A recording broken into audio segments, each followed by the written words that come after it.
ಮುಂದಿನ ಸುದ್ದಿ ನೋಡೋಣ. ಸ್ಯಾಂಡಲ್ವುಡ್ನ ನಟಿ ರಾಧಿಕಾ ಕುಮಾರಸ್ವಾಮಿ ಅವರು ಇಮಿಡಿಯೇಟ್ ಆಗಿ ಇವತ್ತು ಮಧ್ಯಾಹ್ನ ಸುದ್ದಿಗೋಷ್ಠಿ ಕರೆದಿದ್ದಾರೆ. ಬಹಳ ಕುತೂಹಲ, ಸಡನ್ ಆಗಿ ಏನು ಮೇಡಮ್ ಸುದ್ದಿಗೋಷ್ಠಿ ಕರೆದ್ರು ಅಂತ. ಸ್ಯಾಂಡಲ್ವುಡ್ನ ನಟಿ ಮತ್ತು ನಿರ್ಮಾಪಕಿ ರಾಧಿಕಾ ಕುಮಾರಸ್ವಾಮಿ ಅವರ ಸುದ್ದಿಗೋಷ್ಠಿ ಮಧ್ಯಾಹ್ನ 2:30 ಸುಮಾರಿಗೆ. ಅಫ್ಕೋರ್ಸ್ ಕಳೆದ ವರ್ಷ ಯಾವುದು ಸಿನಿಮಾ ರಿಲೀಸ್ ಆಗಿಲ್ಲ, ಆಗೋಕ್ಕೆ ಸಾಧ್ಯನೂ ಆಗಿಲ್ಲ ಬಿಕಾಸ್ ಆಫ್ ಕೊರೋನಾ ಸಂದರ್ಭದಲ್ಲಿ. ಆದರೆ ಅವರ ಹಲವಾರು ಪೋಸ್ಟರ್ಗಳಂತೂ ಭಾರಿ ಸದ್ದು ಮಾಡಿತ್ತು. ಅಘೋರಿಯ ಪಾತ್ರದಲ್ಲಿ, ಭೈರಾದೇವಿ ಅವತಾರದಲ್ಲಿ, ಬೇರೆ ಬೇರೆ ಕ್ರಿಯಾಶೀಲ ಲುಕ್ಕುಗಳಲ್ಲಿ ಅವರು ಕಾಣಿಸ್ಕೊಂಡಿದ್ರು. ಕನ್ನಡದಲ್ಲಿ ಬ್ಯುಸಿ ಇದ್ದಾರೆ, ತಮಿಳು ತೆಲುಗುನಲ್ಲೂ ಕೂಡ ಬ್ಯುಸಿ ಇದ್ದಾರೆ. ಸೊ ಹಾಗಾಗಿ ಹಲವಾರು ಭಾಷೆಯ ಸಿನಿಮಾಗಳು ಮಾಡ್ತಿದ್ದಾರೆ. ಗೊತ್ತಿಲ್ಲ ಯಾವ ಸಿನಿಮಾ ಬಗ್ಗೆ ಮಾತಾಡೋಕ್ಕೆ, ಯಾವ ವಿಚಾರದ ಬಗ್ಗೆ ಮಾತಾಡೋದಕ್ಕೆ ಕುತೂಹಲ ಅಂತೂ ಕೇಳಿಸ್ತಾ ಇದೆ. ಹೊಸ ಅವರು ನಿರ್ಮಾಪಕರು ಆಗಿರೋದ್ರಿಂದ ಒಂದು 7-8 ವರ್ಷ ಆಗಿತ್ತು ಅವ್ರ ಮಗದೊಂದು ಸಿನಿಮಾ ತೆಗೆದು. ಸೊ ಹಾಗಾಗಿ 12-13 ಒಂದು 2 ಸಿನಿಮಾ ಬಿಟ್ಟರೆ ಅದಾದ್ಮೇಲೆ ಮತ್ತೆ ಅವ್ರ ಪ್ರೊಡಕ್ಷನ್ಗೆ ಇಳಿದಿಲ್ಲ. ಮತ್ತೇನಾದರೂ ಬೇರೆ ಥರ ಏನೋ ಮಾಡ್ತಿದ್ದಾರಾ, ಇನ್ಯಾವುದಾದ್ರು ಸ್ಮಾಲ್ ಸ್ಕ್ರೀನ್ಗೆ ಎಂಟ್ರಿ ಕೊಡ್ತಿದ್ದಾರಾ, ಬೇರೆ ವಲಯಕ್ಕೆ ಎಂಟ್ರಿ ಕೊಡ್ತಿದ್ದಾರೆ, ಗೊತ್ತಿಲ್ಲ. Let's wait and watch. ಆದರೆ ಇವತ್ತು ಮಧ್ಯಾಹ್ನ 2:00 ನಾನು ಪ್ರೆಸ್ ಮೀಟ್ ಮಾಡಿ ಮಾತಾಡಬೇಕು ಅಂತ ಕರೆದಿದ್ದಾರೆ. ಅವರ ದಿಢೀರ್ ಅಂತ ಕರೆದಿರೋದಕ್ಕೆ ಒಂದಷ್ಟು ಕುತೂಹಲ ಅಂತೂ ಎಲ್ಲ ಕಡೆ ಮೂಡಿಸ್ತಾ ಇದೆ. ಮಧ್ಯಾಹ್ನ ಸುದ್ದಿಗೋಷ್ಠಿಗೆ ರಾಧಿಕಾ ಕುಮಾರಸ್ವಾಮಿ ಅವರು ಇರ್ತಾರೆ.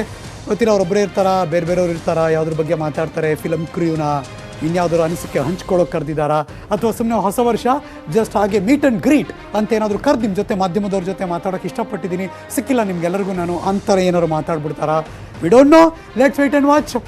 ನನ್ನ ಸಹೋದ್ಯೋಗಿ ಗೊತ್ತಿರುತ್ತೆ ಅನಿಸುತ್ತೆ, ಸಿನಿಮಾ ಬ್ಯೂರೋಯಿಂದ ನನ್ನ ಸಹೋದ್ಯೋಗಿ ಹರ್ಷವರ್ಧನ್ ದೂರವಾಣಿ ಸಂಪರ್ಕದಲ್ಲಿ. Good afternoon Harshvardhan.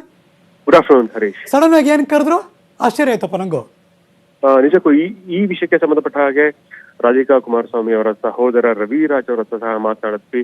ಅವರು ಹೇಳೋ ಪ್ರಕಾರ ಈ ವಂಚಕ ಯುವರಾಜ್ ಏನಿದ್ದಾನೆ, ಸ್ವಾಮಿ ಯುವರಾಜ್, ಆತ ನೀಡಿರುವಂತ ಹೇಳಿಕೆ ಅಥವಾ ಆತನ ಬ್ಯಾಂಕ್ ಖಾತೆಯಿಂದ ಹಣ ವರ್ಗಾವಣೆ ಆಗಿರುವಂತ ವಿಷಯಕ್ಕೆ ಸಂಬಂಧಪಟ್ಟಂತೆ ಮಾತನಾಡುವಂತ ಒಂದು ಸಾಧ್ಯತೆ ಇದೆ ಅಂತ ಹೇಳಲಾಗ್ತದೆ. ಅಂದ್ರೆ ಅಲ್ಲಿ ಬಂದಿರೋ ಮಾಹಿತಿಗೂ ಇವ್ರ ಪ್ರೆಸ್ ಮೀಟ್ಗೂ ಕನೆಕ್ಷನ್ ಇದೆ.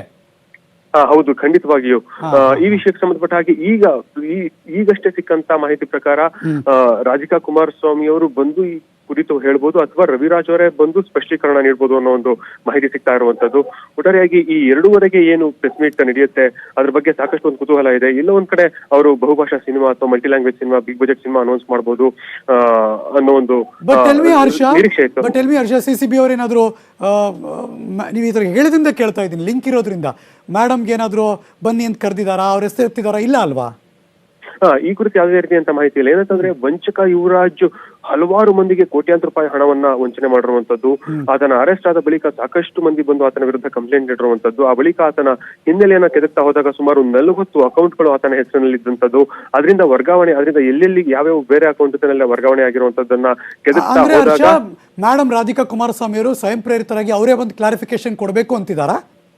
ಎಸ್, ಖಂಡಿತವಾಗಿಯೂ ಹರೀಶ್. ಆ ಒಂದು ಅದಕ್ಕಾಗಿನೇ ಈ ಒಂದು ಪ್ರೆಸ್ ಮೀಟ್ ನ ಕರೆದಿದ್ದಾರೆ ಅನ್ನೋ ಒಂದು ಮಾಹಿತಿ ಈಗ ಸಿಗ್ತಾ ಇರುವಂತದ್ದು. ಅಂದ್ರೆ ಸಿನಿಮಾಗೂ ಮತ್ತು ಇವತ್ತಿನ ಸುದ್ದಿಗೋಷ್ಠಿಗೂ ಸಂಬಂಧ ಇಲ್ಲ.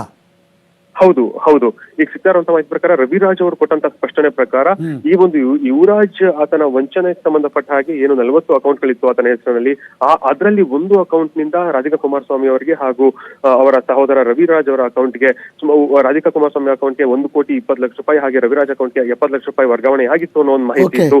ಅದಕ್ಕೆ ಸಂಬಂಧಪಟ್ಟಂತೆ ಒಂದು ಸ್ಪಷ್ಟನೆಯನ್ನು ನೀಡುವುದಕ್ಕಾಗಿ ಒಂದು ಪ್ರೆಸ್ ಮೀಟ್ ನ ಕರೆದಿದ್ದಾರೆ ಅನ್ನೋ ಒಂದು ಮಾಹಿತಿ ಸಿಕ್ಕಿರುವಂತದ್ದು Harish. Right, thank you so much Harshavardhan ಈ ಕ್ಷಣದ ಮಾಹಿತಿಗಾಗಿ.